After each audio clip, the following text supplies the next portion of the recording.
এয়ারপোর্টের থেমে গেলেও পথে বসিয়ে দিয়ে গেছে শত শত ব্যবসায়ী ও তাদের স্বপ্নের প্রতিষ্ঠানগুলোকে। চোখের সামনেই ছাই হয়েছে হাজার হাজার কোটি টাকার পণ্য। ঢাকার হজরত শাহজালাল আন্তর্জাতিক বিমানবন্দরের ৮ নম্বর গেট সংলগ্ন কার্গো কন্টেইনারের আমদানি কার্গো শাখায় ঘটনায় দেশের ক্ষুদ্র থেকে বৃহৎ সব পর্যায়ের ব্যবসায়ীর পণ্য ছাই হয়েছে। এর মধ্যে তৈরি পোশাক থেকে শুরু করে ই কমার্স উদ্যোক্তাদেরও পণ্য রয়েছে। সব মিলিয়ে প্রাথমিকভাবে ১০,০০০ কোটি টাকার ক্ষতির আশঙ্কা করা হচ্ছে। ব্যক্তি পর্যায়ে গেলে এই ক্ষতির হিসাবটা অনুধাবন করা যায়। ঘটনা শুনে বিমানবন্দরে দৌড়ে এসেছিলেন এই ব্যক্তি। সাংবাদিকদের সাথে কথা বলতে গিয়ে তিনি হাউমাউ করে কাঁদছিলেন। দাবি অনুযায়ী তার ১০০ কোটিরও বেশি টাকার মালামাল ছাই হয়ে গেছে। সরকারি প্রতিষ্ঠানের সাথে ব্যবসায়িকভাবে যুক্ত এই ব্যক্তি জানান, একদিন পরেই তার অর্ডার ডেলিভারি দেওয়ার কথা। তবে এর আগেই বিমানবন্দরের কার্গো ভিলেজের এই ঘটনা ছাই করে দিয়েছে ১,৩০০ কেজি মালামাল। স্ট্যান্ডার্ড গ্রুপের এই কর্মকর্তা তো আক্ষেপ করে বলেই ফেলেছেন, যে অবস্থা আমাদের উপর ফেলে দিল, এখন আমরা দোষ করছি না, আল্লাহ আমাদের উপর ফেলে দিল সেটা বলতে পারবো না। স্ট্যান্ডার্ড গ্রুপ বাংলাদেশের বৃহৎ শিল্প প্রতিষ্ঠানগুলোর একটি। তাদের গার্মেন্টস সেক্টর আছে। এই সেক্টরের কাঁচামালের বড় একটা অংশ আমদানি হয় শাহজালাল আন্তর্জাতিক বিমানবন্দরের মাধ্যমে, কারণ দেশের সবচেয়ে বড় কার্গো ভিলেজ এই বিমানবন্দরে। অন্য অনেক প্রতিষ্ঠানের মতো প্রতিনিয়ত স্ট্যান্ডার্ড গ্রুপের আমদানিকৃত মালামাল আসতে থাকে। ঘটনার সময় কার্গো ভিলেজে এই গ্রুপের কেমিক্যাল আইটেম ছিল। অন্যান্য কাঁচামাল ও কেমিক্যাল আইটেম মিলিয়ে স্ট্যান্ডার্ড গ্রুপের ক্ষতির পরিমাণটাও ১০০ কোটি টাকার বেশি।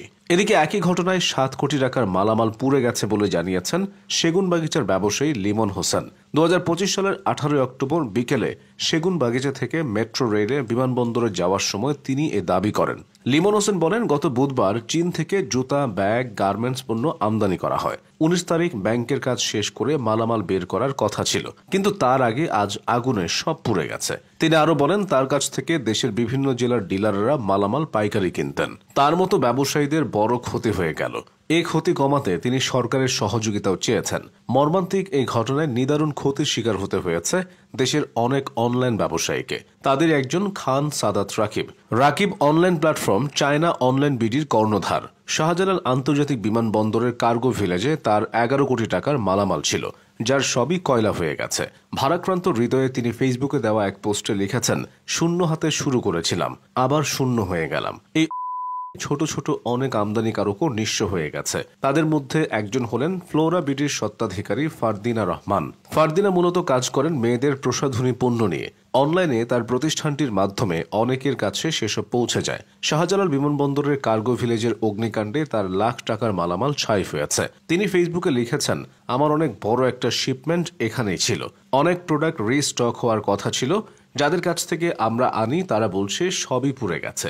আমি জানি না আপনাদের কি বলবো, পুরে সব শেষ। ক্ষতিগ্রস্ত ব্যবসায়ীদের একজন ইলেকট্রনিক্স পণ্য আমদানিকারক জাহাঙ্গীর আলম। তার ইলেকট্রনিক্স পণ্যের ৪৮৬ কার্টন ছিল, সব পুড়ে ছাই হয়ে গেছে।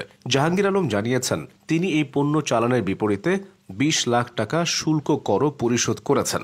এক অগ্নিকাণ্ড সব শেষ করে দিল। জাহাঙ্গীরের মতো এরকম নিঃস্ব হওয়া ব্যবসায়ীর সংখ্যা নেহাত কম নয়। প্রশ্ন হলো, এর দায়ভার কি রাষ্ট্র নেবে?